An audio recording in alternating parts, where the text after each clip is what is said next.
Welcome to Evilive, the live media commentary show that answers the question, why is the devil to pay? Subscribe if you're new to the channel because today we are reviewing the Game of Thrones House of the Dragon, Season 1, Episode 9, The Green Council. And holy shit, was this a crazy one. I do have to say, I don't believe in kink shaming. If you're into something weird, as long as it's between two consenting adults, I don't care, do your thing. But feet? Ugh. I don't get it. I don't get the feet. Lord Larry's strong obsession with watching Alicent's feet stockinged and unstockinged and then jerking off right in front of her. That's just, you literally created a whore out of Queen Alicent. That's exactly what you did. And she's sitting there accepting the role, which is just depressing because it seems like the queen is wrestling for control in this episode. And that is what I've been waiting for this entire season, to see Alicent actually take control of her own destiny. And Rhaenys actually tries to get her, like plants that seed of like, look, you're working really hard to support other men so that you can have a little window of freedom. Haven't you ever thought about being on the throne yourself? Oh, which is a huge, like, consideration and almost like complete change in the framework of how she, as Queen Alicent, should be perceiving what she's doing. She's working to put her son, who she knows is a piece of shit, onto the throne because of like 3 words that the late prince, the late king, like mentioned in a fever dream before death. Like, she's using that as the basis to supplant his wishes and then press her rapist son onto the rest of the world. Well, that's shitty parenting, and that's just shitty in general. Okay, so that being said, this episode was directed by Claire Kilner, written by Sarah Hess, and it premiered yesterday, October 16. Okay, so this is after King Viserys' death. The small council is sitting around plotting how to get Prince Aegon to be on the actual throne, which is gross because they've been plotting it a long time before the king ever even died. And this is Alicent's first recognition of that. And she's shocked and she's disgusted. But how could she really be when her father the whole time is sitting there telling her that she needs to understand that this is the inevitable outcome? So I don't know why she's surprised or why she's acting shocked or anything. It's a little ridiculous, but she is. Okay, so then we get, in the middle of it, Lord Beesbury, who is like 67 years old or 76 years old or something. And he's like, look, this is insane. He has been staunchly adamant about having Rhaenyra as the queen to take over after he dies, not the son. Was anyone else in the room? Did we even know if he died of natural causes? Because the last time everyone saw him, he was in pretty good health. So he's putting the suggestion out there that maybe Queen Alicent killed him to get her son. But what he doesn't realize is that everyone else in the room, except for the Lord Commander, are in on the fucking conspiracy. And so Kristen Cole, being the total asshole douchebag he is, just yells, sit down, and like crushes his head on their little, like, I don't know, like, present balls. Like they have the little ball they put in there to say that they're present in the council meeting. He like smashed his temple on that, and that ended up killing the poor old man. A quick cut to reality. That actually reminded me of the scene in the Black Lives Matter rallies where the old man was walking down the street. And he was a protester, but he was an old, peaceful man trying to peacefully protest, as is our American right. And the police came up Gestapo style and pushed him over and ended up killing him because it smashed his old-ass head on the back of the concrete. And this poor old man is sitting there bleeding out, dying, and the shit-heeled Gestapo police in America didn't stop to help him, didn't do anything, just sort of looked around for a minute and then kept walking. This is America. Okay, that's my political rant over. So Kristen Cole does the exact same thing to Beesbury, which is just a ridiculous name. Kills him. Rhaenyra's sitting there shocked, but she can't be shocked because she's complicit. She's a part of this from the very beginning. She had people killed on the hand of Larry Strong, and then he probably jerked off to her feet afterward. Like, this is something that's been going on for a very long time, and her to pretend like it's something new, I'm not buying it. This is bullshit. She may have been wearing those horse blinders to keep her from looking left and right, but shit is happening and she can still hear it. She knows it's happening. You can't just put your fingers in your ears and hum and pretend it's not actually going on. So she's not innocent. And then the Lord Commander Kingsguard, after being ordered by Otto Hightower, who is the hand of the king, not the queen, not the king, but the hand, orders him to go kill Rhaenyra and Daemon and all of their kids and the entire succession line to ensure that the Hightowers now are in control. And that's his whole goal the whole time, which just makes me hate him even more. You're going to kill children, you piece of shit? You're no better than your fucking grandson rapist. Like, all of these people are disgusting. There's no good side. You just have to kind of choose which is the lesser of the two evils, kind of like the American political system. And in this particular case, it's disgusting, just absolutely revolting. I hate Otto Hightower, which is a testament to the writing and the acting. They're great. I don't actually hate the actor. It's the character. So Queen Alicent learns that this is all happening, and she doesn't want Prince Rhaenyra to die, like, at all. She likes her. They're friends. They're childhood friends. They don't get along all the time. They have fights. She tries to take out the other's eye, but ultimately, there's still a little bit of connection there. And Queen Alicent, who's trying to be this holier than thou, which of course also reminds me of the American Christian right, trying to be holier than thou, meanwhile, like, stepping on everyone in their ultimate quest of being holier than thou. Total hypocrisy. She's going through this same exact situation of saying, well, I don't want to hurt her. We need to save her. But it's okay to murder and kill all these other people to see my schemes done, or cover up the abuse. Oh, she's the worst. She's just, her and her dad need to be hung in this show. Like, just straight up, because they're monsters. 100%.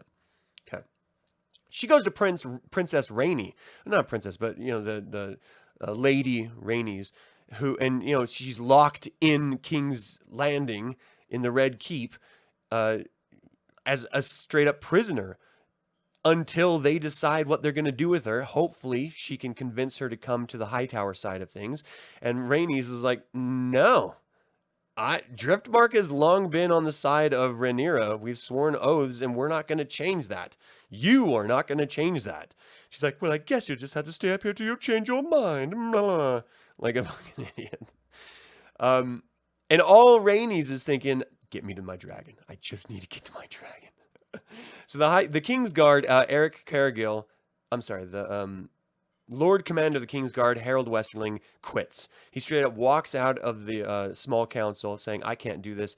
I was hired to protect the king. The king is dead. I'm out. As soon as a new king is put in place, then I'll come back. And so he leaves. I'm surprised Kristen Cole didn't try to stop him, but I would have loved to see that confrontation, because I think Lord Commander would have kicked his ass, and I want to see his ass kicked. I want to kick his ass.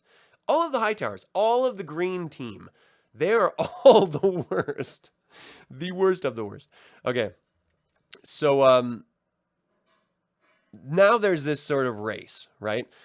First of all, Otto Hightower wants to ensure that all of the lords that had once sworn fealty to Rhaenyra are now going to swear fealty to Aegon before they announce the king is dead to the public. That he needs to cement his power. So he draws them all into the keep, and he has the doors locked, and he's like, you all need to bend a knee, period. And they're like, well, I made an oath. I'm no oath breaker. I'm going to go back and confer with my house. And he's like, no, you tell us right now if you are with us or you're against us.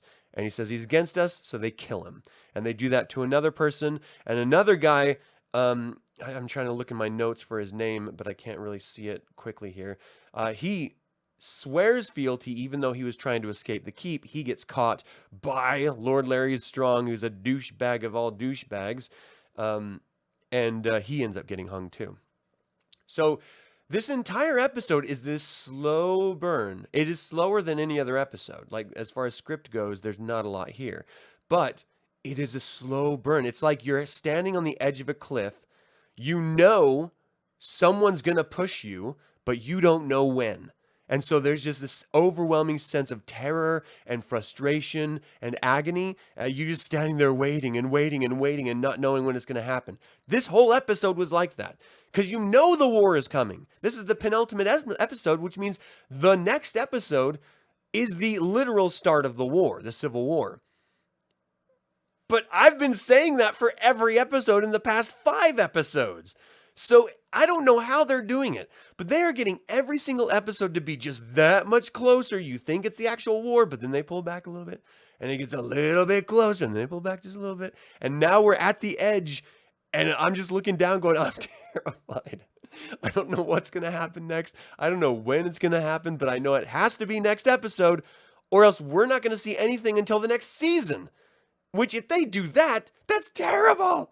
I can't take that. That's too much stress. So there's a race to get Prince Prince Aegon. And it's a race between Alicent Hightower, who wants to keep Rhaenyra alive, and Otto Hightower, who wants to make Rhaenyra dead. And both of those are trying to get Prince Aegon first so that they can have the influence over him for that decision. And that's really the only reason, because they both want him to be king. It's just who they want him to listen to. And ultimately, Prince Aegon's hiding. He's straight up just like a terrified little kid, just hiding from his responsibilities because he doesn't want to be king. He doesn't want anything to do with it. And Mysaria, the White Worm, is hiding him. So they don't know that at this point. So Alicent sends Eric Cargill. No, I'm sorry. Otto sends Kingsguard Sir Eric Cargill and Sir Eric and Eric, they're twins, E and A, but they're going out on behalf of Otto. And then Rhaenyra sends her son. Why do I not have this in my notes? Kristen Cole and her son Prince Aemond to go after him. And so both of them are sort of looking and wildly unsuccessful. And then suddenly the two Erics are presented with someone saying, hey, look, if you want to find out where the prince is, you need to have Otto come and meet with Mysaria. And so Otto comes down and Mysaria is like, look, you stop these child fighting pits, which we saw in the episode, which were disgusting. You stop those and I will show you where the prince is. And so she sells out the prince on the hopes that Otto's going to follow through with his promise of stopping the child fighting pits. But it's Otto Hightower. He doesn't give a fuck. Why would he care if these kids are murdering each other on behalf of people gambling? He doesn't care about anything. He just wants power. And so she's like, you need to remember that it's the people that are willingly letting you have power over them. And he's like, oh, I remember. And what do? They burn down her house for it.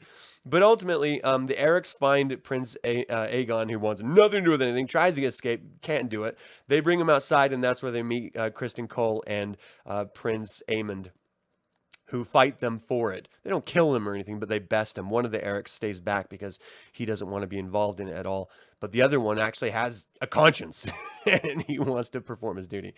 So Kristen and Aemond actually end up getting him, bring him to Alicent, and Alicent's like, look, your grandfather wants this to happen. I want this to happen. You're going to be king. And Aemon's like, boo-hoo, my daddy never loved me. He never wanted me to be this. I don't want to be this. No one likes me. Yeah, they don't like you because you're a shit-heel rapist, asshole.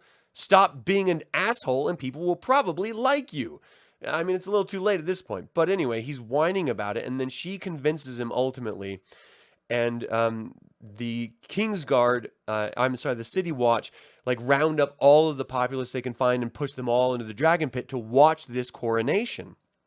Now that they have all their little chess pieces in play, they want to make sure that everyone is witness to Prince Aegon being crowned the new king, so that there can be no argument, no dissension, no discussion. It's done. Everyone accepted it. It's over.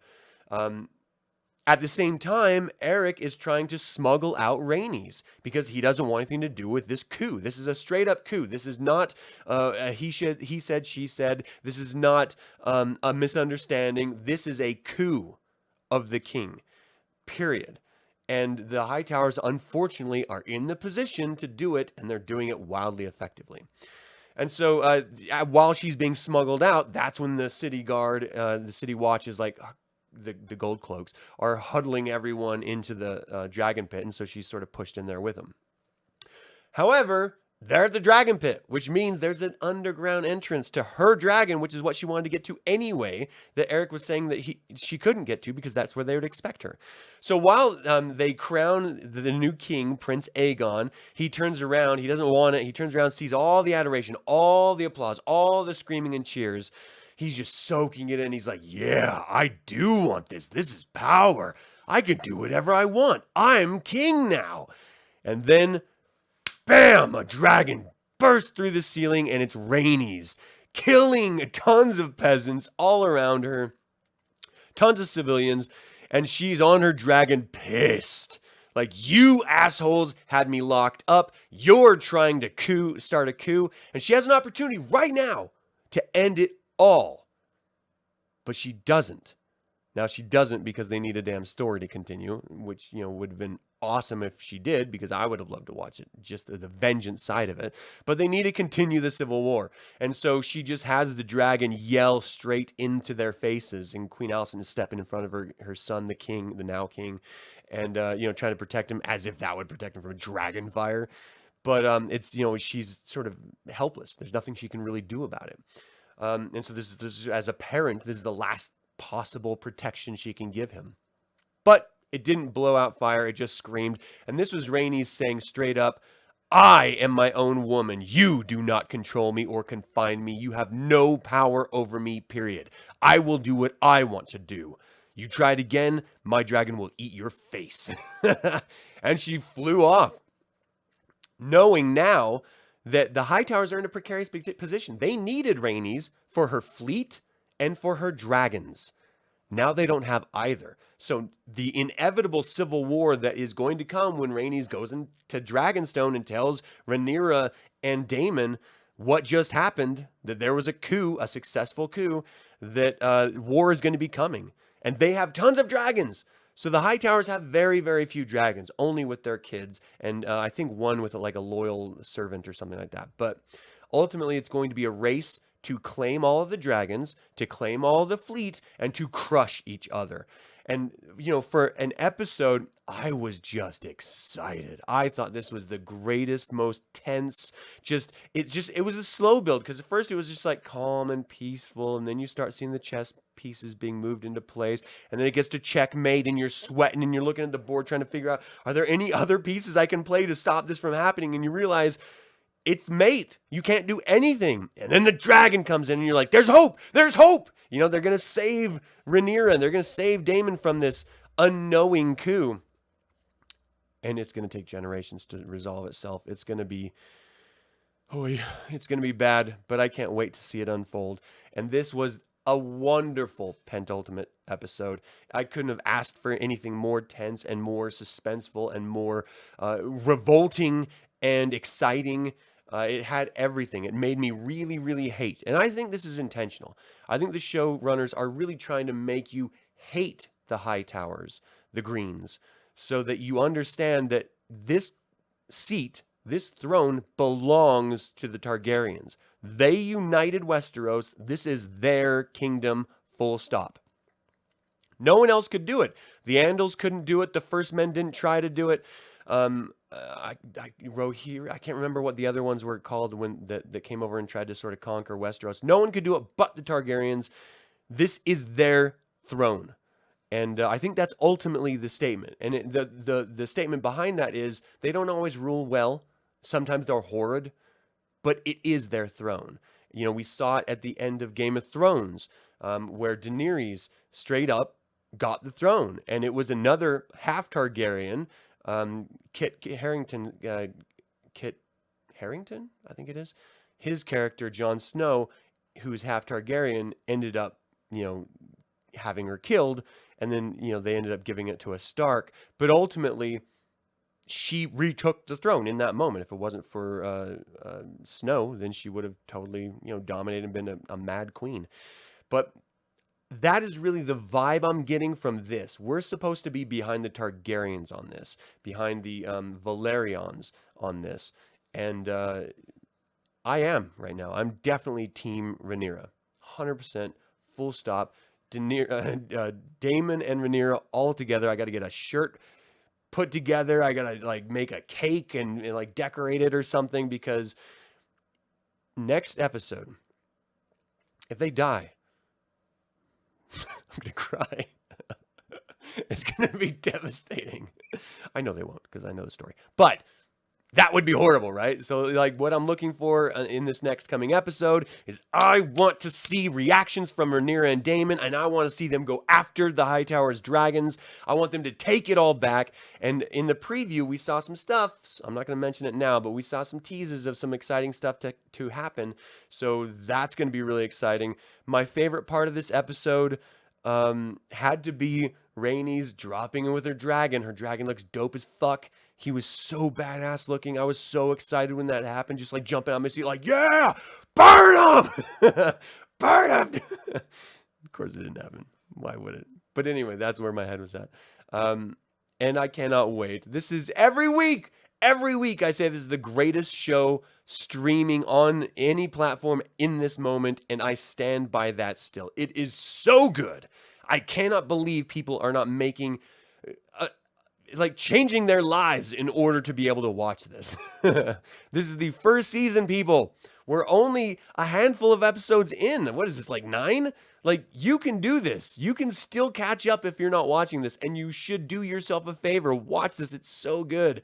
All right, that being said, I gave this, of course, 5 evil eyes out of 5 evil eyes because it's badass. It was such a good episode. I love the slow build. I love the slow burn. I love the finale action hits. And just the trauma and the world building that we're getting to see. Just in King's Landing, of all places. I mean, those child fighting pits were grotesque. I mean, just vile. And you saw that there was heirs, like Prince Aegon's bastard children in the pits, like, you know, ready to fight and stuff. So, you know, he's been whoring around all the disgusting, vile people, and we know that he is a disgusting, vile person. So we know he's going to be a disgusting and vile king, and he's going to do atrocious things. So let's just hope, fingers crossed, he doesn't sit on the throne long. Burn him. Thank you guys so much for tuning in. What do you think of this episode? What do you think of this season, this show? Are you as excited as I am, or am I drinking some sort of Kool-Aid that I'm not aware of? Let me know in the comments below. Thank you so much for tuning in. And as always, remember, evil spelled backwards is live. So get your fucking asses out there and do some goddamned evil.